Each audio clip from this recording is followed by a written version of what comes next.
देखो उस टाइम ते जो मैं बिजनेस च आई सी ते साडे फील्ड विच इक्को ही लेडी सी जेडे टेंट हाउस च काम नोन जाने जाते सी। Otherwise there was not a single girl handling this business.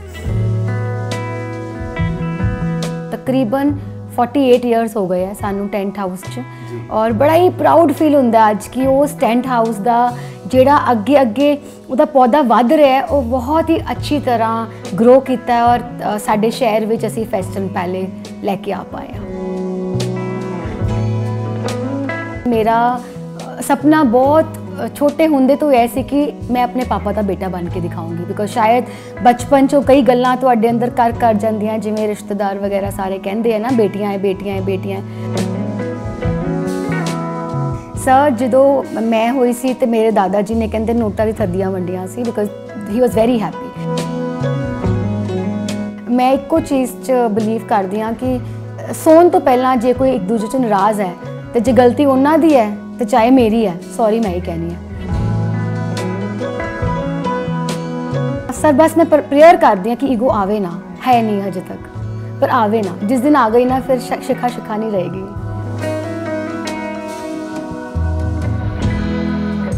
नमस्कार दोस्तों, अज तुहाडी मुलाकात एक ऐसी शख्सियत नाल करान जा रहे हैं जिन्ने छोटी उम्र तो ही अपना सफ़र शुरू किया सीगा। टेंट हाउस तो लैके फेस्टन पैलेस। अज फेस्टन पैलेस किसी पहचान का मोहताज नहीं है। शहर का सब तो खूबसूरत उन्होंने जे पैलेस कहा जाए तो गलत नहीं होएगा। साडे नाल ने शिखा सरीन। शिखा जी नमस्कार। नमस्ते सर। शिखा जी तुसी कई साल जो पहले एक छोटे जे टेंट हाउस तो अपने कैरियर की शुरुआत की सीगी ते अज तुसी बहुत सारे तुहाडे कोल पैलेसेस दे तुसी मालिक हो। शहर दे विच तुहाडी एक शख्सियत है, एक नाम है। उदों तुसी शुरू किया कदम रखा बिजनेस दे विच जदों लड़कियां नूं ये कहा जाता सी भी लड़कियां ते घर दा चुल्हा चौंका ही सांभण गियां, एक काम नहीं करनगियां। ते वो जर्नी तो लैके मैं चाहांगा थोड़ा इन ब्रीफ तुसी दसो भी तुसी किस तरह शुरू किया ते किस तरह की हडल्स आईयां तुहाडी जिंदगी च। कदी लग्या सी भी अज शिखा जिथे हैं कदी उत्थे पहुंचणगे? पहला तो बहुत बहुत धन्यवाद सर, अज तुसी साडे इत्थे आए और सानू ये मौका दिता कि तुहाडे राही तुहाडे जरिया बन के असी सब ते तक पहुँच सकते हैं। और जिद्दी दी गल रही टेंट हाउस तो फेस्टन पैले दा सफ़र अज लगता है कि बहुत ईजी सी, सौखा सी, बट जे याद करो और गहराई च वापस जाओ तो ये किन्नियां ही मेरे ख्याल कई इहो जे स्ट्रगल्स तो बाद आके ये मौका मिले। यस, मतलब किन्ने साल लग गए इन्हों? किन्ने साल लग गए सर? अराउंड 14 साल हो गए मैनू शुरू हुए, बट मेरे तो पहला जी मेहनत है वो मेरे फादर इन लॉ ने की, मेरे हसबैंड ने। मेरे father in law is the owner of Kamal tent house. तकरीबन 48 ईयर्स हो गए हैं सानू टेंट हाउस च और बड़ा ही प्राउड फील होंदा अज कि उस टेंट हाउस का जेड़ा अगे अगे उहदा पौधा वध रहा है वो बहुत ही अच्छी तरह ग्रो किया है और साडे शहर विच असी फेस्टन पैले लैके आ पाए हैं।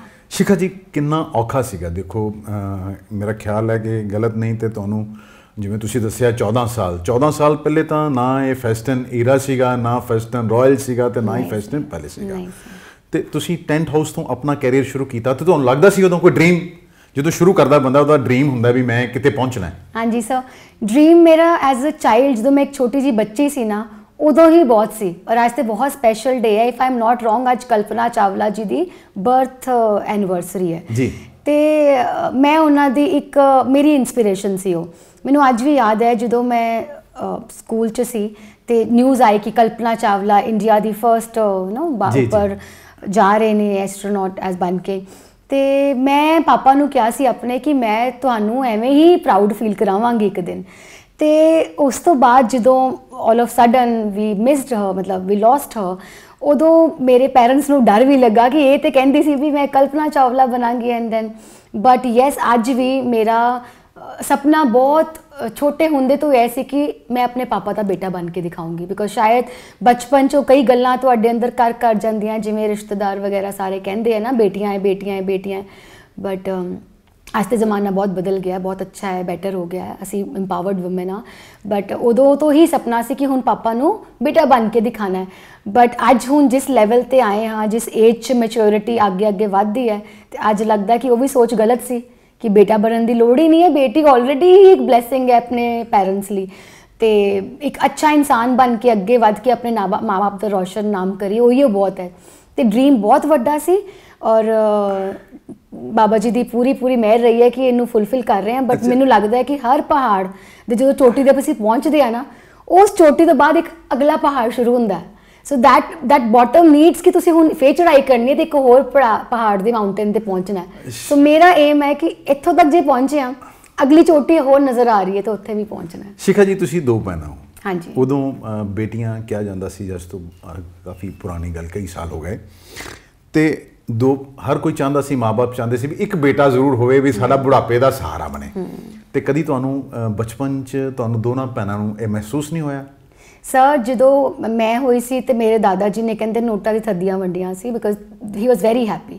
ਬਟ ਜਦੋਂ ਸੈਕਿੰਡ ਟਾਈਮ ਡਾਟਰ ਹੋਈ ਤੇ ਫਿਰ ਲੱਗਦਾ ਹੀ ਹੈ ਕਿ ਹੁਣ ਬੇਟਾ ਵੀ ਜ਼ਰੂਰੀ ਹੈ। ਨੋ ਡਾਊਟ ਬਾਬਾ ਜੀ ਨੇ ਬਖਸ਼ਿਆ, ਭਰਾ ਹੈ ਮੇਰਾ ਉਹ ਜੋ ਮੇਰੇ ਪਾਪਾ ਦਾ ਮੰਮਾ ਦਾ ਬਹੁਤ ਧਿਆਨ ਰੱਖਦਾ ਹੈ। ਬਟ ਪਾਪਾ ਨੂੰ ਕਦੀ ਇਹ ਨਹੀਂ ਲੱਗਾ ਕਿ ਮੇਰੀਆਂ 2 ਬੇਟੀਆਂ ਹੈ, ਤੇ ਸ਼ਾਇਦ ਉਹਨਾਂ ਨੂੰ ਇਹ ਲੱਗਦਾ ਕਿ ਮੇਰੀਆਂ ਬੇਟੀਆਂ ਹੀ ਮੇਰਾ ਟ੍ਰੈਜਰ ਹੈ। ਤੇ ਉਹ ਜਿੰਨਾ ਮਾਣ ਸਾਡੇ ਤੇ ਮਹਿਸੂਸ ਕਰਦੇ ਆ ਨਾ, ਅਸੀਂ ਤਿੰਨੋਂ ਭੈਣ ਭਰਾਵਾਂ ਦਾ ਇੱਕ ਪਿਆਰ, ਜੁਟ, ਅੱਛੇ ਸੰਸਕਾਰਾਂ ਨਾਲ ਸਾਡੇ ਪੇਰੈਂਟਸ ਨੇ ਸਾਡੀ ਪਰਵਰਿਸ਼ ਕੀਤੀ ਹੈ। ਤੇ ਮੈਂ ਉਹਨਾਂ ਦਾ ਸ਼ੁਕਰ ਵੀ ਕਰਦੀ ਹਾਂ ਕਿ they have given me so much। But ਮੇਰਾ ਖਿਆਲ ਹੈ ਕਿ ਛੋਟੇ ਹੁੰਦੇ ਜਿਹੜੀਆਂ ਗੱਲਾਂ ਲੱਗੀਆਂ, ਕਹਿੰਦੇ ਨੇ ਕਈ ਵਾਰੀ ਜਿਹੜੀ ਸੱਟ ਹੁੰਦੀ ਹੈ ਉਹ ਤੁਹਾਨੂੰ ਹੋਰ ਮਜ਼ਬੂਤ ਬਣਾ ਦਿੰਦੀ ਹੈ। ਤਾਂ ਉਹ ਛੋਟੀਆਂ ਗੱਲਾਂ ਜਿਹੜੀਆਂ ਆਪਣੇ ਆਸ-ਪਾਸ ਸੁਣੀਆਂ, ਉਹਨੂੰ ਆਪਣਾ ਹਿੰਮਤ ਬਣਾ ਲਿਆ, ਕਿਉਂਕਿ ਪਾਪਾ ਨਾਲ ਸੀ ਹਮੇਸ਼ਾ, ਉਹਨਾਂ ਨੇ ਹਮੇਸ਼ਾ ਸਪੋਰਟ ਕੀਤੀ, ਕਿਸੇ ਚੀਜ਼ ਤੋਂ ਰੋਕਿਆ ਹੀ ਨਹੀਂ। ਪੈਰੈਂਟਸ ਨੇ, ਮੇਰੀ ਮੋਮ ਨੇ ਬਹੁਤ ਸਪੋਰਟ ਕੀਤੀ। ਪਰ ਜਿਹੜੀਆਂ ਉਹ ਨਿੱਕੀਆਂ ਗੱਲਾਂ ਸੱਟਾਂ ਵਾਂਗੂ ਵੱਜਦੀਆਂ ਸੀ ਨਾ, ਉਹ ਸੱਟਾਂ ਨੇ ਸਾਨੂੰ ਅੱਜ ਬਹੁਤ ਸਟਰੋਂਗ ਕਰਤਾ। ਸ਼ਿਖਾ ਜੀ, ਸ਼ਾਦੀ ਇੱਕ ਦੇਖੋ ਡ੍ਰੀਮ ਹੁੰਦਾ, ਇੱਕ ਤੁਸੀਂ ਕੁਝ ਬਣਨਾ ਚਾਹੁੰਦੇ ਸੀ ਸ਼ੁਰੂ ਤੋਂ, ਪਰ ਜਦੋਂ ਤੱਕ ਮੈਨੂੰ ਯਾਦ ਹੈ ਤੁਹਾਡੀ ਸ਼ਾਦੀ ਬਹੁਤ ਛੋਟੀ ਏਜ ਹੋ ਗਈ ਸੀ। ਤੇ ਫਿਰ ਉਸ ਤੋਂ ਬਾਅਦ ਤੁਸੀਂ ਆਪਣੀ ਪੜ੍ਹਾਈ ਸ਼ੁਰੂ ਕੀਤੀ, ਜਾਂ ਕਈ ਵਾਰੀ ਤਾਂ ਹੁੰਦਾ ਨਾ ਜੀ, ਇਨ-ਲॉज ਵੀ ਇਹ ਚਾਹੁੰਦੇ ਨੇ ਵੀ ਹੁਣ ਕੁੜੀਆਂ ਆ ਗਈਆਂ ਤੇ ਆਪਣਾ ਘਰ ਸਾਂਭਣ ਤੇ ਸਾਨੂੰ ਥੋੜੀ ਰੈਸਟ ਮਿਲੇ, ਪਰ ਤੁਸੀਂ ਤਾਂ ਮੈਨੂੰ ਲੱਗ ਰਿਹਾ ਕਿ ਹੁਣ ਵੀ ਕਿ ਘਰ ਘੱਟ ਤੇ ਆਪਣੇ ਪ੍ਰੋਫੈਸ਼ਨ 'ਚ ਜ਼ਿਆਦਾ ਬਿਜ਼ੀ ਰਹਿੰਦੇ ਹੋ। ਹਾਂਜੀ, ਬਿਲਕੁਲ ਸੱਚਾਈ ਹੈ ਸਰ। ਬਹੁਤ ਛੋਟੀ ਉਮਰ 'ਚ ਸ਼ਾਦੀ ਹੋ ਗਈ ਸੀ, ਗ੍ਰੈਜੂਏਟ ਕਰ ਰਹੀ ਸੀ, ਸ਼ਾਦੀ ਹੋ ਗਈ। ਬਟ ਮੇਰੇ ਮਦਰ ਇਨ ਲਾਅ, ਜਿਹਨਾਂ ਨੂੰ ਮੈਂ ਕਹਾਂਗਾ ਕਿ ਰੱਬ ਦੇ ਰੂਪ ਨੇ, ਉਹਨਾਂ ਨੇ ਮੈਨੂੰ ਪੂਰਾ ਪੜ੍ਹਾਇਆ। ਔਰ ਅੱਜ ਵੀ ਮੈਂ ਉਹਨਾਂ ਦਾ ਸ਼ੁਕਰੀਆ ਕਰਦੀ ਹਾਂ ਕਿ ਮੈਨੂੰ ਇਹ ਮੌਕਾ ਮਿਲਿਆ ਕਿ ਮੈਂ ਮਾਸਟਰਸ ਕੰਪਲੀਟ ਕੀਤੀ ਉਹਨਾਂ ਦੇ ਬਦੌਲਤ। ਬਿਕੋਜ਼ ਉਹਨਾਂ ਨੇ ਮੇਰੇ ਪੈਰੈਂਟਸ ਨਾਲ ਪ੍ਰੋਮਿਸ ਕੀਤਾ ਸੀ ਕਿ ਅਸੀਂ ਤੁਹਾਡੀ ਬੇਟੀ ਲੈ ਕੇ ਜਾ ਰਹੇ ਹਾਂ, ਬਟ ਸਾਨੂੰ ਪਤਾ ਹੈ ਕਿ ਉਹ ਪੜ੍ਹਨ ਦਾ ਬਹੁਤ ਸ਼ੌਂਕ ਰੱਖਦੀ ਹੈ, ਅਸੀਂ ਪੜ੍ਹਾਵਾਂਗੇ। ਉਹਨਾਂ ਨੇ ਮੈਨੂੰ 3 ਸਾਲ ਪੜ੍ਹਾਈ ਕਰਾਈ, ਮਾਸਟਰਸ ਕੀਤੀ। ਇਨਫੈਕਟ ਮੈਂ ਬੇਟੀ ਦੇ ਬਾਅਦ ਵੀ ਪੜ੍ਹੀ ਹਾਂ, ਮਾਸਟਰਸ ਕੰਪਲੀਟ ਕੀਤੀ ਟੌਪ ਕਰਕੇ ਯੂਨੀਵਰਸਿਟੀ 'ਚ। ਔਰ ਬੜੇ ਹੀ ਸੰਯੋਗ ਨਾਲ ਉਹਨਾਂ ਨੇ ਮੈਨੂੰ ਘਰੋਂ ਬਾਹਰ ਨਿਕਲਣ ਦਾ ਮੌਕਾ ਦਿੱਤਾ। ਔਰ ਪਾਪਾ ਨੇ ਤੇ ਆਪਣੇ ਹੱਥੀਂ ਹੀ ਮੈਨੂੰ ਆਪਣਾ ਚਲਾਇਆ ਬਿਜ਼ਨਸ ਫੜਾਤਾ ਕਿ ਚਲੋ ਗਰੋ ਕਰੋ ਜਿਵੇਂ ਹੋਰ ਕਰਨਾ। ਨਿਸ਼ਿਖਾ ਜੀ, ਉਸ ਤਰ੍ਹਾਂ ਹੀ ਬਿਜ਼ਨਸ ਦੇਤਾ ਜਾਂ ਤੁਹਾਨੂੰ ਪਹਿਲੇ ਆਪਣੇ ਆਪ ਨੂੰ ਸਾਬਿਤ ਕਰਨਾ ਪਿਆ ਵੀ ਮੈਂ ਵੀ ਕੁਝ ਕਰ ਸਕਦੀ ਹਾਂ? ਚਲੋ, ਇਹ ਤਾਂ ਸੱਚਾਈ ਹੈ ਜੀ। ਦੇਖੋ, ਉਸ ਟਾਈਮ ਤੇ ਜਦੋਂ ਮੈਂ ਬਿਜ਼ਨਸ 'ਚ ਆਈ ਸੀ ਤੇ ਸਾਡੇ ਫੀਲਡ ਵਿੱਚ ਇੱਕੋ ਹੀ ਲੇਡੀ ਸੀ ਜਿਹੜੇ ਟੈਂਟ ਹਾਊਸ 'ਚ ਕੰਮ ਨੋਨ ਜਾਣੇ ਜਾਂਦੇ ਸੀ। Otherwise there was not a single girl handling this business. ਤੇ ਮੈਂ ਜਦੋਂ ਕੰਮ 'ਚ ਆਈ ਸੀ ਤੇ ਮੈਨੂੰ ਤਾਂ ਇਹੋ ਕਿਹਾ ਜਾਂਦਾ ਸੀ ਕਿ ਨਹੀਂ ਮਤਲਬ ਇਹ ਕੁੜੀਆਂ ਦੇ ਵੱਸ ਦੀ ਗੱਲ ਨਹੀਂ, ਲੇਬਰ ਤੁਹਾਡੇ ਕੋਲ ਨਹੀਂ ਹੈਂਡਲ ਹੋਣੀ, ਇਹ ਉਹ।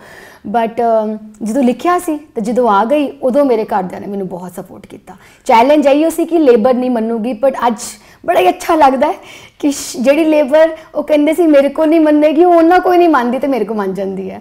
ਸ਼ਿਖਾ ਜੀ, ਜਦੋਂ ਤੁਹਾਨੂੰ ਪਹਿਲੀ ਵਾਰੀ ਕੰਮ ਮਿਲਿਆ, ਕਿਸ ਤਰ੍ਹਾਂ ਮਿਲਿਆ? ਕੋਈ ਇਨਸੀਡੈਂਟਲੀ ਮਿਲ ਗਿਆ? ਕਿਉਂਕਿ ਕਹਿੰਦੇ ਨਾ ਵੀ ਪ੍ਰੂਵ ਕਰਨਾ ਪੈਂਦਾ, ਕੋਈ ਵੀ ਇਹ ਚਾਹੁੰਦਾ ਨਹੀਂ। ਉਸ ਖੈਰ ਕੇ ਹੁਣ ਤਾਂ ਸਮਾਂ ਬਦਲ ਗਿਆ ਜੀ, ਪਰ ਉਸ ਵੇਲੇ ਤੇ ਬੰਦਾ ਕਹਿੰਦਾ ਵੀ ਮੈਂ ਜ਼ਿਆਦਾ ਸਿਆਣਾ ਤੇ ਤੈਨੂੰ ਤਾਂ।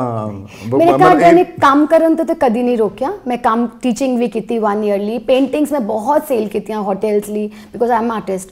ਤੇ ਘਰਦਿਆਂ ਨੇ ਤਾਂ ਨਹੀਂ ਰੋਕਿਆ, but yes, tent house the business ਉਹਨਾਂ ਨੂੰ ਲੱਗਦਾ ਸੀ ਕਿ ਇੱਕ ਗਰਲ ਨਹੀਂ ਕਰ ਸਕਦੀ। ਉਸ ਚੀਜ਼ ਤੇ ਮੈਨੂੰ ਜ਼ਰੂਰ ਕਿਹਾ ਜਾਂਦਾ ਸੀ। ਬਟ ਮੌਕਾ ਇਹੋ ਜਿਹਾ ਬਣਿਆ ਕਿ ਮੈਂ ਆਪਣੇ ਹਸਬੈਂਡ ਨਾਲ ਇੱਕ ਮੀਟਿੰਗ ਤੇ ਗਈ ਸੀ। ਮੇਰੇ ਹਸਬੈਂਡ ਨੇ ਕਿਸੇ ਨੂੰ ਮਿਲਣਾ ਸੀ, 2 ਕਲਾਇੰਟਸ ਨੂੰ, ਔਰ ਮੈਂ ਬੇਸਿਕਲੀ ਡਿਨਰ ਤੇ ਜਾਣਾ ਸੀ। As a wife I wanted to have that luxury of having a dinner. ਤੇ ਮੇਰੇ ਨਾਲ ਚਲੋ ਡਿਨਰ ਤੇ ਆਪਾਂ ਜਿਵੇਂ ਲੇਡੀਜ਼ ਕਰਦੇ ਹਾਂ ਕਿ ਚੱਲੀਏ। ਐਂਡ ਦੈਨ ਉੱਥੇ ਹੀ ਦੋਨੋਂ ਕਲਾਇੰਟਸ ਬਾਈ ਚਾਂਸ ਇੱਕੋ ਟਾਈਮ ਤੇ ਆ ਗਏ। ਇੱਕ ਸੀ ਗਰੁੱਪ ਆਫ ਵੂਮਨ ਮੇਰੀਆਂ ਹੁਣ ਫਰੈਂਡਸ ਨੇ, ਬਹੁਤ ਕਲੋਜ਼ ਫਰੈਂਡਸ ਨੇ। ਤੇ ਇੱਕ ਸੀ ਕਲਾਇੰਟ ਜਿਹੜੇ ਮੈਨ ਸੀ, ਵਿਸ਼ਾਲ ਮੇਰੇ ਹਸਬੈਂਡ ਮੈਨ ਦੇ ਨਾਲ ਬਿਜ਼ੀ ਹੋ ਗਏ ਮੀਟਿੰਗ ਲਈ, ਉਨੀ ਦੇਰ ਤੱਕ ਜਿਹੜਾ ਦੂਸਰਾ ਗਰੁੱਪ ਸੀ ਉਹ ਹਾਈਪਰ ਹੋ ਗਿਆ ਕਿ ਵੀ ਆਰ ਗੈਟਿੰਗ ਲੇਟ, ਤੁਸੀਂ ਸਮਝ ਲਓ। ਜਦੋਂ ਮੈਂ ਸਮਝਣ ਦੀ ਕੋਸ਼ਿਸ਼ ਕੀਤੀ ਤੇ ਮੈਂ ਥੋੜੇ ਇਨਪੁਟਸ ਦੇ ਦਿੱਤੇ, ਉਹ ਇਨਪੁਟਸ ਹੀ ਮੈਨੂੰ ਕੰਮ 'ਚ ਲੈ ਆਏ, ਕਿਉਂਕਿ ਨੈਕਸਟ ਡੇ ਜਦੋਂ ਕੰਮ ਕਰਵਾਉਣਾ ਸੀ ਤੇ ਦੈਨ ਤੋਂ I have to be here, because ਸਭ ਨੂੰ ਲੱਗ ਰਿਹਾ ਸੀ ਤੂੰ ਕੀ ਕਮਿਟ ਕਰਤਾ, ਉਹ ਕੁਝ ਹੋਰ ਮੰਗ ਰਹੀਆਂ ਨੇ। ਐਂਡ ਦੈਨ ਆਈ ਕੇਮ, ਮੈਨੂੰ ਸਕੂਲ ਤੋਂ ਬੁਲਾਇਆ ਗਿਆ ਕਿ ਤੁਸੀਂ ਆਓ ਹੁਣ ਸੰਭਾਲੋ ਕਿ ਤੁਸੀਂ ਕੀ ਉਹਨਾਂ ਨੂੰ ਕਮਿਟ ਕੀਤਾ ਹੈ। ਜਦੋਂ ਕੇਅਰ ਕਰਕੇ ਬਾਹਰ ਆਈ ਤੇ ਅੱਜ ਵੀ ਯਾਦ ਹੈ ਉਹ ਟਾਈਮ ਕਿ ਇੱਕ ਡਿਨਰ ਤੇ ਬੈਠੇ ਸੀ ਰਾਤ ਨੂੰ, ਫਿਰ ਤੇ ਉੱਥੇ ਗਰੁੱਪ ਆਫ ਲੇਡੀਜ਼ ਚੋਂ ਹੀ ਇੱਕ ਲੇਡੀ ਉੱਥੇ ਸੀ, ਉਹ ਕਹਿੰਦੀ ਜੀ ਸਾਡਾ ਕੰਮ ਤੇ ਦਿੱਲੀੋਂ ਸ਼ਿਖਾ ਆਈ ਸੀ ਉਹਨੇ ਕੀਤਾ। So that was a time when I entered this कि yeah, I'm going to be in this business, and touch wood मेरी family ने, मेरे husband ने ते हद तो ज़्यादा मैंने support किया। और एवरी टाइम आंदा सी जो क्लाइंट को पहले लेके जाते सी कि डिजाइनिंग शिखा करेगी तो उन्होंने कहना है तो बच्ची जी एक ही करूगी, I am talking about good 13 years 14 years back, एक ही करूगी, सानू नहीं पता ਸੀ ਤੈਨੂੰ ਜਾਣਦੇ ਹਾਂ ਵਿਸ਼ਾਲ, ਸਾਨੂੰ नहीं पता एक ही करूगी। But then now is a time when they call me only and say करो। शिखा जी ਤਿੰਨ ਤੁਸੀਂ ਬਿਜ਼ਨਸ ਸੰਭਾਲ ਰਹੇ ਹੋ, ਵੱਡਾ ਬਿਜ਼ਨਸ ਹੈ ਤੇ ਨਾਲ ਦੀ ਨਾਲ ਹੁਣ ਤੁਹਾਨੂੰ ਮੌਕਾ ਮਿਲਿਆ ਫਿੱਕੀ ਫਲੋ ਦੀ ਚੇਅਰਪਰਸਨ ਬਣਨ ਦਾ ਵੀ। ਮੈਂ ਦੱਸਦੇ ਹਾਂ ਦਰਸ਼ਕਾਂ ਨੂੰ, ਫਿੱਕੀ ਫਲੋ ਦੀ ਚੇਅਰਪਰਸਨ ਹੈ ਇਸ ਸਾਲ ਦੀ, ਇੱਕ ਇਹਨਾਂ ਦਾ ਟੈਨਿਓਰ ਖਤਮ ਹੋਣ 'ਚ ਕੁਝ ਹੀ ਸਮਾਂ ਬਾਕੀ ਹੈ। ਤੇ ਕਿਵੇਂ ਮੈਨੇਜ ਕੀਤਾ, ਘਰ ਵੀ ਮੈਨੇਜ ਕਰਨਾ ਹੈ, ਬਿਜ਼ਨਸ ਵੀ ਮੈਨੇਜ ਕਰਨਾ ਹੈ ਤੇ ਫਿੱਕੀ ਫਲੋ ਇੱਕ ਜਿਹੜੀ ਸੰਸਥਾ ਹੈ ਉਹਨੂੰ ਵੀ ਮੈਨੇਜ ਕਰਨਾ ਹੈ। ਸਰ ਜਦੋਂ ਫਿੱਕੀ ਦੀ ਚੇਅਰਪਰਸਨ ਬਣਨਾ ਸੀ ਨਾ, बिना हिचके मैं कहांगी मैंने टेंशन यही हो सी। The only stress I had was कि how will I manage my own business, because business नू फ्लरिश करन लई बहुत तानू मेहनत करके अगे आना पैंदा है ते मैं वो चाहती नहीं सी कि खराब होवे। डर भी यही हो सी कि करांगी, but God been really kind, वो आपे कोई एनर्जी देती उन्होंने पूरा साल। बिजनेस भी प्रॉपर वे नाल हैंडल होया without any complaints from clients जो असी एक्सपैक्ट करते हैं। तो फिक्की भी वाहिगुरू की कृपा नाल आई बिलीव बहुत ही मेरा बहुत शुकराना वाला साल गया है and I am very happy. और मैं एक इस चेयर का मौका उठाया कि जिन्ने भी ख्वाब मेरे एज अ जी चेयर की पावर च ही पूरे हो सकते सी उन्होंने जरूर विंग्स दिते हैं। सो मेरा एक बहुत अच्छा इनिशिएटिव सी जोड़ा मैनू दिल दे कोल सी कि मैं लड़कियां की शादी करानी अंडर प्रिविलेज गर्ल्स की, और वो ड्रीम शायद मेरा कई सालों तो मेरे मन च होंदा सी कि मैं शादियां करनी, हमेशा रिनाउंड फैमिलीज़ दी लड़कियां आंदियां आके कहंदियां शिखा जी मुझे ये चाहिए, शिखा जी मुझे ये चाहिए। So I feel every girl has a dream of a same big wedding, तो वो ड्रीम मेरा खास करके एक फिक्की दी चेयरपर्सन बन के ही पूरा होया, जो हुण मैं सोचती हाँ कि शायद हुण असी हर साल करते रहांगे। फिर मेरा आर्टिस्ट जो मेरे अंदर है वो किते ना किते गुम रहा सी, because I couldn't play with canvas which was my passion. वो भी दोबारा फिक्की ने मैनू जान पाई है and I have started with Navrang, जो नवरंग भी वापस आंदा ही रहेगा। सो यस बहुत कुछ मिला। शिखा जी ਤੁਹਾਡੇ ਹਸਬੈਂਡ ਨਾਲ कदी नोक झोंक तो नहीं हुई? पर्सनल जिहा सवाल है वैसे तो नहीं सर, पर्सनल नहीं है तो एक I think every family face that. तो जे मैं कहूँगी नहीं हुई तो कोई विश्वास भी नहीं करेगा, बट जे तुसी विश्वास करते हो तो कर लो, नहीं हुई। क्योंकि मैं एको चीज़ च बिलीव करती हाँ कि सोन तो पहला जे कोई एक दूजे च नाराज़ है तो जे गलती उन्हों की है तो चाहे मेरी है, सॉरी मैं ही कहनी है। तो बस तुसी मनाते हो फिर? हाँ जी मैं ही बनाती हूँ। फिर सक्सेसफुल मैरिज लाइफ का एक फंडा अपना लिया। बहुत ईजी है गलती, मतलब मैं आई थिंक तुसी उन्होंने भी पूछोगे वो भी यही कहेंगे सॉरी उन्होंने कभी नहीं की, गलती भावें उन्होंने भी होवे, उन्होंने अपना पूरा ही लियो सो पूरी टौर नाल ते मैं फिर माफ़ी मंग के उन्होंने ठीक। ਤੁਹਾਨੂੰ नहीं लगा कभी ईगो हर्ट नहीं हुई भी मैं क्यों, मेरी गलती नहीं तो मैं माफ़ी क्यों मंगा? सर बस मैं प्रेयर करती हाँ कि ईगो आवे ना, है नहीं हजे तक, पर आवे ना, जिस दिन आ गई ना फिर शिखा नहीं रहेगी।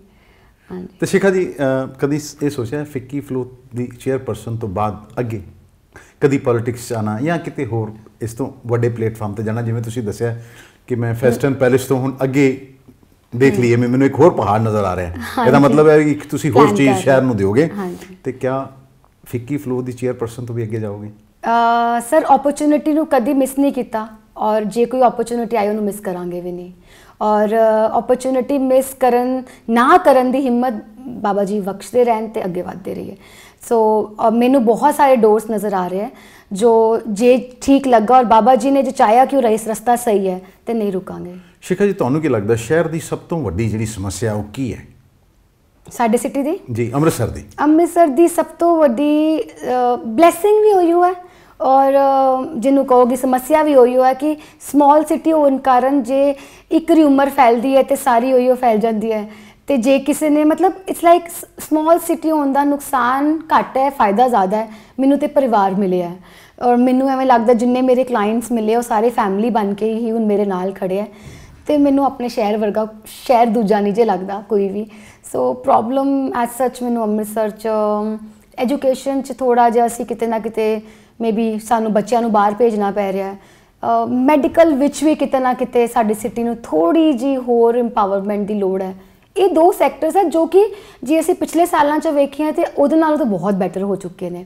ਸੋ ਸਲੋਲੀ ਹੋਰ ਇੰਪਰੂਵ ਕਰ ਜਾਵਾਂਗੇ because we have now good schools in city, we have good teachers, but still ਸਾਨੂੰ ਮੈਜੋਰਿਟੀ ਲੋਕਾਂ ਨੂੰ ਸਾਨੂੰ ਬੱਚੇ ਬਾਹਰ ਭੇਜਣੇ ਪੈ ਰਹੇ ਪੜ੍ਹਨ। ਤੁਸੀਂ ਵੀ ਆਪਣੇ ਬੱਚੇ ਮੇਰਾ ਖਿਆਲ ਤੁਹਾਡੇ ਦੋਨੋਂ ਬਾਹਰ ਪੜ੍ਹਦੇ ਬਾਹਰ ਹੈ? ਹਾਂਜੀ ਹਾਂਜੀ, ਦੋਨੋਂ ਬਾਹਰ ਹੈ। ਸ਼ਿਖਾ ਜੀ, ਮੌਕਾ ਮਿਲੇ ਤੇ ਕੀ ਕਰਨਾ ਚਾਹੋਗੇ ਸ਼ਹਿਰ ਲਈ?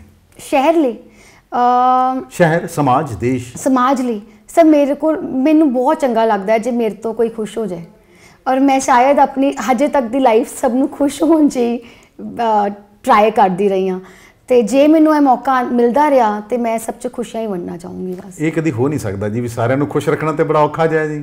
ਕਦੀ ਲੱਗਦਾ ਵੀ ਸਾਰੇ ਖੁਸ਼ ਹੋਣਗੇ?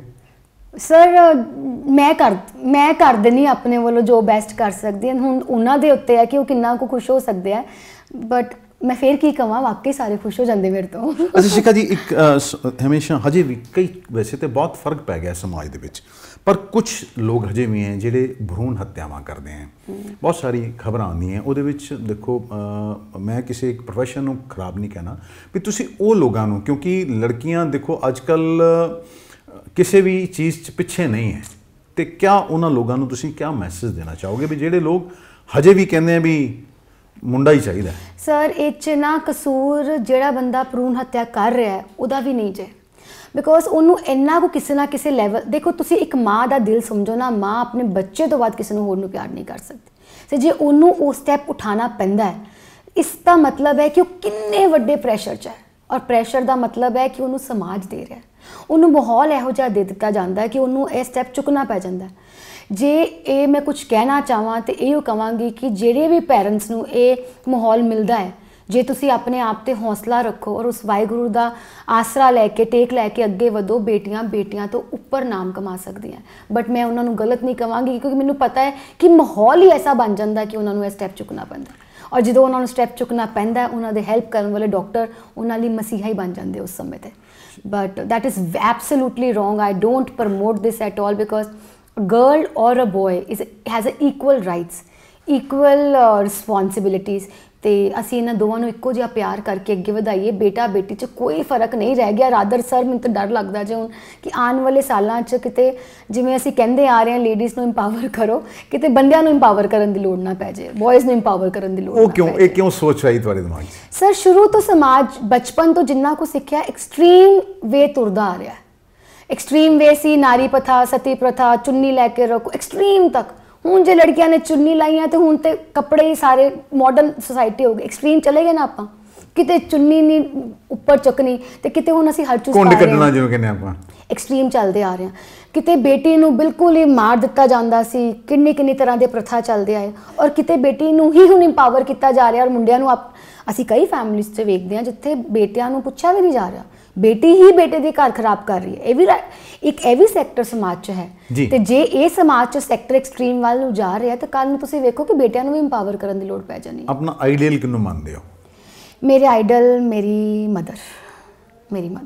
ਅੱਜ ਵੀ ਉਹਨਾਂ ਨੂੰ ਮੈਂ ਫੋਨ ਤੇ ਗੱਲ ਕਰਾਂ ਨਾ ਕਰਾਂ, ਪਰ ਉਹਨਾਂ ਦੀ ਇੱਕ ਕਾਲ ਜਿਹੜੀ ਮੈਨੂੰ, ਚਾਹੇ ਮੈਂ 10 ਕਾਲਾਂ ਤੋਂ ਬਾਅਦ ਵੀ ਕਿਸੇ ਹੋਰ ਦੀ ਕਾਲ ਜੇ ਮੈਂ ਨਾ ਮਿਸ ਕਰਾਂ ਤੇ ਸਭ ਨਾਰਾਜ਼ ਹੋ ਜਾਂਦੇ। ਇੱਕ ਮਾਂ ਹੀ ਹੈ ਜਿਹੜੀ ਮੇਰੇ ਨਾਲ ਮੂੰਹ ਨਹੀਂ ਬਣਾਉਂਦੇ ਔਰ ਮੇਰੇ ਨਾਲ ਫਿਰ ਫੋਨ ਤੇ ਮੈਨੂੰ ਇੱਕੋ ਹੀ ਕਹੇਂਗੇ, ਆਪਣੇ ਪਰਮਾਤਮਾ ਨੂੰ ਨਾ ਛੱਡੀ, ਉਹਨਾਂ ਨੇ ਤੈਨੂੰ ਫੜੀ ਰੱਖੀ। ਸੋ ਮੈਨੂੰ ਜਦੋਂ ਇਹ ਕਹਿ ਦਿੰਦੇ ਆ ਨਾ ਸਰ, ਉਸ ਸਮੇਂ ਜਿਹੜੀ ਤੁਸੀਂ ਕਹਿ ਰਹੇ ਸੀ ਈਗੋ ਵਾਲੀ ਗੱਲ, ਉਹ ਉੱਥੇ ਹੀ ਫਿਨਿਸ਼ ਹੋ ਜਾਂਦੀ ਫਿਰ, ਕਿਉਂਕਿ ਹਰ ਰੋਜ਼ ਦੀ ਇੱਕ ਡੋਜ਼ ਜਿਹੜੀ ਮੇਰੀ ਦਵਾਈ ਉਹ ਮੇਰੀ ਮਾਂ ਮੈਨੂੰ ਦਿੰਦੀ ਹੈ।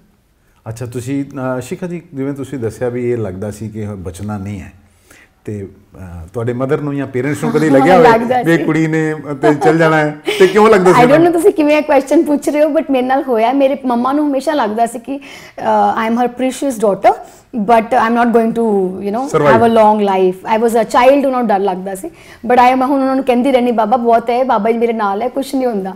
ਸੋ ਲੱਗਦਾ ਸੀ ਉਹਨਾਂ ਨੂੰ। ਹਾਂਜੀ ਹਾਂਜੀ। ਸ਼ਿਖਾ ਜੀ, ਤੁਸੀਂ ਕੋਈ ਐਸੀ ਚੀਜ਼ ਜਿਹੜੀ ਆਪਣੇ ਬਾਰੇ ਦਰਸ਼ਕਾਂ ਨੂੰ ਦੱਸਣਾ ਚਾਹੋ ਜਿਹੜੇ ਕਿ ਲੋਕ ਨਾ ਜਾਣ? ਦੇਖੋ ਇੱਕ ਤਾਂ ਹਰ ਇੱਕ ਦੇ ਪਿੱਛੇ ਕੁਝ ਹੁੰਦਾ ਹੈ, ਐਸੀ ਚੀਜ਼ ਕੋਈ? ਸਰ ਮੈਂ ਆਪਣੀ ਪਰਸਨਲ ਲਾਈਫ ਦੇ ਬਾਰੇ ਕੁਝ ਦੱਸਣਾ ਚਾਹਾਂ। ਸਰ ਮੇਰੀ ਪਰਸਨਲ ਲਾਈਫ 'ਚ ਨਾ ਛੋਟੇ ਹੁੰਦੇ ਤੋਂ ਇੱਕ ਚੀਜ਼ ਰਹੀ ਹੈ ਕਿ ਨਥਿੰਗ ਇਜ਼ ਇੰਪੋਸੀਬਲ। ਬੜਾ ਹੀ ਈਜ਼ੀ ਕੋਟ ਹੈ, ਹਰ ਜਗ੍ਹਾ ਪੜ੍ਹਨ ਨੂੰ ਮਿਲਦਾ ਹੈ ਅਤੇ ਅਸੀਂ ਇਹਨੂੰ ਵੈਲਿਊ ਦਿੰਦੇ ਹਾਂ ਕਿ ਨਹੀਂ ਦਿੰਦੇ। ਬਟ ਮੇਰੀ ਪਰਸਨਲ ਜਰਨੀ ਵਿੱਚ ਇੱਕੋ ਹੀ ਚੀਜ਼ ਨੇ ਜਿਹੜਾ ਮੈਜਿਕ ਦਿਖਾਇਆ, ਉਹ ਹੈ nothing is impossible. Nothing is impossible and only one thing ਜਿਹੜੀ ਤੁਸੀਂ ਇੰਪੋਸੀਬਲ ਨੂੰ ਪੋਸੀਬਲ ਬਣਾਉਣ 'ਚ ਜ਼ਰੀਆ ਲੈਂਦੇ ਹੋ ਹੈ ਤੁਹਾਡਾ ਹਾਰਡ ਵਰਕ। ਤਾਂ ਜੇ ਤੁਹਾਡੇ ਕੋਲ ਹਾਰਡ ਵਰਕ ਹੈ ਔਰ ਜੇ ਤੁਹਾਡੇ ਕੋਲ ਉਹ ਡਿਟਰਮੀਨੇਸ਼ਨ ਹੈ ਕਿ ਤੁਸੀਂ ਕਰ ਸਕਦੇ ਹੋ, you can achieve anything in your life. ਔਰ ਜੇ ਤੁਸੀਂ ਅਚੀਵ ਕਰ ਲਿਆ, ਅਚੀਵ ਕਰਨਾ ਫਿਰ ਕਿਤੇ ਬਹੁਤ ਸੌਖਾ ਜੇ ਧਰਮ ਨਾਲ। ਮਤਲਬ ਜੇ ਤੁਸੀਂ ਮੰਨੋ ਤਾਂ ਅਚੀਵ ਕਰਨਾ ਬਹੁਤ ਈਜ਼ੀ ਹੈ, ਬਟ ਉਹਨੂੰ ਫਿਰ ਮੇਨਟੇਨ ਰੱਖਣਾ ਸਭ ਤੋਂ ਔਖਾ। ਫਿਰ ਉਹ ਜਿਹੜਾ ਮੇਨਟੇਨ ਕਰਨਾ ਹੈ ਉਹ ਤੁਹਾਡੀਆਂ ਜੜ੍ਹਾਂ ਕਰਦੀਆਂ। ਉਹ ਜੜ੍ਹਾਂ ਤੁਹਾਡੀਆਂ ਸਮਾਜ 'ਚ ਕਿੰਨੀਆਂ ਪੱਕੀਆਂ ਉਹ ਤੁਹਾਨੂੰ ਸਟਰੋਂਗ ਕਰਦੀਆਂ। ਔਰ ਤੁਹਾਡੀ ਜੜ੍ਹਾਂ ਪੱਕੀਆਂ ਕਰਦੀਆਂ, ਤੁਹਾਡੀ ਜੜ੍ਹਾਂ ਦੀ ਖੁਰਾਕ ਜਿਹੜੀ ਹੈ ਉਹ ਤੁਹਾਡੇ ਪੈਰੈਂਟਸ ਦੇ ਸੰਸਕਾਰ, ਤੁਹਾਡੇ ਸਮਾਜ ਦੇ ਸੰਸਕਾਰ। ਰਾਦਰ ਜੇ ਅਸੀਂ ਅੱਜ ਕੋਈ ਗੱਲ ਕਰ ਰਹੇ ਹਾਂ ਅੱਛੀ, ਜੇ ਤੁਹਾਡੇ ਕੋਲ ਮੈਂ ਸਿੱਖੀ ਆ, ਮੈਂ ਤੁਹਾਨੂੰ ਸਿਖਾਈ, ਉਹ ਸਾਡੇ ਜਿਹੜੇ ਰੂਟ ਸਟਰੋਂਗ ਹੋ ਜਾਣਗੇ ਨਾ, ਫਿਰ ਕੋਈ ਵੀ ਨੇਰੀ ਆਵੇ, ਕੋਈ ਵੀ ਪ੍ਰੋਬਲਮ ਆਏ, I mean any problem you face in your life, you can actually come out up with the best version of yourself। ਤੇ roots strong। ਸ਼ਿਖਾ ਜੀ, ਕਦੀ ਇਸ ਤਰ੍ਹਾਂ ਨਹੀਂ ਸੁਣਨ 'ਚ ਆਇਆ, ਦੇਖੋ ਤੁਸੀਂ ਟੈਂਟ ਹਾਊਸ ਤੋਂ ਇਸ ਐਮਪਾਇਰ ਖੜਾ ਕੀਤਾ ਇੱਕ, ਕਦੀ ਕਿਸੇ ਨੇ ਕਿਹਾ ਹੋਵੇ ਇਹ ਵੀ ਹਾਈ ਹੈਡਡ ਹੋ ਗਏ ਹੁਣ ਲੋਕ, ਬੜਾ ਸੌਖਾ ਜਿਹਾ ਵਰਡ ਤੇ ਬੜਾ ਛੋਟਾ ਜਿਹਾ ਦੇ ਵੀ ਉਹ ਚੁਭਦਾ ਵੀ ਬੜਾ, ਫਿਰ ਚੁਭਦਾ ਬਹੁਤ ਹੈ। ਔਰ ਮੇਰੇ ਨੂੰ ਡਰ ਵੀ ਇਹੀ ਲੱਗਦਾ ਹੈ ਕਿ ਕਿਤੇ ਮੈਂ ਗਲਤ ਰਸਤੇ 'ਚ ਨਾ ਪੈ ਜਾ, ਕਿ ਮੈਨੂੰ ਇਹ ਸੁਣਨਾ ਪੈ ਜਾਏ, ਕਿਉਂਕਿ ਹਾਲੀ ਤੱਕ ਤੇ ਨਹੀਂ ਸੁਣਿਆ। ਚਲੋ ਸ਼ਿਖਾ ਜੀ, ਤੁਸੀਂ ਕੋਈ ਮੈਸੇਜ ਦੇਣਾ ਚਾਹੋ ਤੇ ਆਪਣੇ ਬਾਰੇ ਕੁਝ ਹੋਰ, ਤੁਸੀਂ ਜਿਹੜੀ ਤੁਸੀਂ ਕਿਹਾ ਮੈਂ ਫਾਈਨ ਆਰਟਸ ਕਰਦੀ ਹਾਂ ਤੇ ਕੀਤਾ, ਤੇ ਇੱਕ ਉਹਨਾਂ ਲੇਡੀਜ਼ ਨੂੰ ਜਿਹੜੀਆਂ ਕਿ ਬਾਹਰ ਨਹੀਂ ਆਉਂਦੀਆਂ ਜਾਂ ਕੁਝ ਵੀ ਸਮਾਜ ਦੇ ਵਿੱਚ ਕਈ ਤਰ੍ਹਾਂ ਦੀਆਂ, ਦੇਖੋ ਹਰ ਜਿਹੜੀ ਲੜਕੀ ਹੈ ਉਹਨੂੰ ਓਪਰਚੁਨਿਟੀ ਨਹੀਂ ਮਿਲਦੀ, ਉਹਨਾਂ ਨੂੰ ਕੀ ਮੈਸੇਜ ਦੇਣਾ ਚਾਹੋਗੇ? ਸਰ ਪਹਿਲਾਂ ਤਾਂ ਕੋਸ਼ਿਸ਼ ਕਰੀਏ ਕਿ ਆਪਾਂ ਆਪਣਾ ਪੱਖ ਠੀਕ ਤਰ੍ਹਾਂ ਰੱਖੀਏ ਆਪਣੇ ਪਰਿਵਾਰ ਦੇ ਅੱਗੇ, ਕਿਉਂਕਿ ਜੇ ਤੁਹਾਨੂੰ ਲੱਗਦਾ ਹੈ ਕਿ ਤੁਸੀਂ ਕੇਪੇਬਲ ਹੋ ਔਰ ਤੁਸੀਂ ਉਹਨੂੰ ਆਪਣੇ ਪੈਰੈਂਟਸ ਨੂੰ ਮਨਾਉਣਾ ਪੈਂਦਾ ਹੈ, ਕਿਉਂਕਿ ਸਾਡੇ ਘਰ ਦੇ ਵੱਡੇ ਸਾਡੇ ਸਹੀ ਲਈ ਹੀ ਸੋਚਦੇ ਨੇ, ਤੇ ਜੇ ਅਸੀਂ ਉਹਨਾਂ ਦੇ ਅੱਗੇ ਆਪਣਾ ਪੱਖ ਸਹੀ ਰੱਖਾਂਗੇ ਤੇ ਉਹਨਾਂ ਨੂੰ ਲੱਗੇਗਾ ਕਿ ਅਸੀਂ ਸਹੀ ਰਸਤੇ 'ਤੇ ਚੱਲਣ ਲਈ ਤਿਆਰ ਹਾਂ, ਤੇ ਉਹ ਵੀ ਸਾਨੂੰ ਮਨਾ ਨਹੀਂ ਕਰਨਗੇ। ਔਰ ਆਪਣਾ ਪੱਖ ਰਾਈਟ ਤਰੀਕੇ ਅੱਗੇ ਲਿਆਓ, ਆਪਣੀ ਸੋਚ ਨੂੰ ਅੱਛੀ ਔਰ ਸੁੱਚੀ ਰੱਖ ਕੇ ਅੱਗੇ ਵਧੋ। ਔਰ ਇੱਕ ਚੀਜ਼ ਹਮੇਸ਼ਾ ਯਾਦ ਰੱਖੀਏ ਕਿ there is only one you, ਮਤਲਬ ਤੁਹਾਡੇ ਵਰਗਾ ਇਸ ਦੁਨੀਆ 'ਚ ਹੋਰ ਕੋਈ ਵੀ ਨਹੀਂ ਹੈ। ਤੇ ਆਪਣੇ ਆਪ ਦੀ ਪਹਿਚਾਣ ਕਰਕੇ, ਆਪਣੇ ਯੂਨੀਕਨੈਸ ਦੀ ਪਹਿਚਾਣ ਕਰਕੇ ਅੱਗੇ ਵਧੀਏ, ਤੇ ਘਰ ਵਿੱਚ ਘਰ ਦਾ ਮਾਹੌਲ ਖਰਾਬ ਕਰਕੇ ਨਹੀਂ। ਮਤਲਬ ਕਹਿਣ ਦਾ ਇਹ ਮਤਲਬ ਹੈ ਕਿ ਜੋ ਤੁਹਾਡੇ ਮਨ 'ਚ ਆਉਂਦਾ ਹੈ, ਆਪਣੀ ਖਾਹਿਸ਼ਾਂ ਨੂੰ ਪੂਰਾ ਕਰਨ ਵਾਸਤੇ ਪੂਰੀ ਮਿਹਨਤ ਲਗਾ ਦਿਓ, ਕਿ ਇਹ ਨਹੀਂ ਸੋਚੋ ਵੀ ਦੁਨੀਆ ਕੀ ਕਹੇਗੀ। ਨਾ ਨਾ ਨਾ, ਦੁਨੀਆ ਦਾ ਤਾਂ ਨਾ ਸੋਚੋ, ਦੁਨੀਆ ਦਾ ਕੁਝ ਤਾਂ ਲੋਕ ਕहेंगे, ਐਗਜ਼ੈਕਟਲੀ ਲੋਗों का काम है कहना, ਬਟ ਇਹ ਜ਼ਰੂਰ ਸੋਚੀਏ ਕਿ ਅਸੀਂ ਗਲਤ ਨਾ ਕਰੀਏ। ਅਸੀਂ ਕਹੀਏ ਅਸੀਂ ਗਲਤ ਕਰਕੇ ਕਹਿ ਦਈਏ ਕਿ ਲੋਕੀ ਸੋਚੀ ਜਾਣ, ਉਹ ਵੀ ਗਲਤ ਹੈ ਨਾ। ਦੇਖੋ ਇਹ ਸਨ ਸ਼ਿਖਾ ਸਰੇਨ, ਦੇਖੀਏ ਕਿਸ ਤਰ੍ਹਾਂ ਟੈਂਟ ਹਾਊਸ ਤੋਂ ਇੱਕ ਬਹੁਤ ਵੱਡੇ ਐਂਟਰਪ੍ਰੈਨਿਓਰ ਦਾ ਇਹਨਾਂ ਨੇ ਸਫ਼ਰ ਤੈਅ ਕੀਤਾ ਹੈ। ਸਾਡਾ ਮਕਸਦ ਇਹ ਪ੍ਰੋਗਰਾਮ ਦਾ ਇਹੀ ਸੀ, ਉਹਨਾਂ ਲੇਡੀਜ਼ ਵਾਸਤੇ ਜਿਹੜੀਆਂ ਲੇਡੀਜ਼ ਦੇ ਅੰਦਰ ਪ੍ਰਤਿਭਾ ਤਾਂ ਹੈ ਪਰ ਉਹਨਾਂ ਨੂੰ ਬਾਹਰ ਕੱਢਣ ਦਾ ਮੌਕਾ ਨਹੀਂ ਮਿਲਦਾ। ਇਹਨਾਂ ਨੇ ਬਹੁਤ ਅੱਛੀ ਗੱਲ ਕਹੀ ਹੈ ਵੀ ਤੁਹਾਡੇ ਅੰਦਰ ਜੇ ਕੋਈ ਪ੍ਰਤਿਭਾ ਹੈ, ਤਾਂ ਵੈਸੇ ਤਾਂ ਇੱਕ ਪਲੇਟਫਾਰਮ ਹੈ, ਇਹ ਵੀ ਇਹਨਾਂ ਨੇ ਇੱਕ ਪੂਰੀ NGO ਚਲਾਈ ਹੋਈ ਹੈ, ਮਦਦ ਵੀ ਕਰਦੇ ਨੇ ਲੋਕਾਂ ਦੀ, ਤੇ ਉਹ ਸ਼ੀ ਫॉर ਸ਼ੀ ਮਤਲਬ ਲੇਡੀਜ਼ ਦੀ ਮਦਦ ਵੀ ਕਰਦੇ ਨੇ। ਸ਼ਿਖਾ ਜੀ, ਤੁਹਾਡਾ ਬਹੁਤ ਬਹੁਤ ਧੰਨਵਾਦ। Thank you so much. ਨਮਸਕਾਰ। Thank you. ਸਤਿ ਸ਼੍ਰੀ ਅਕਾਲ।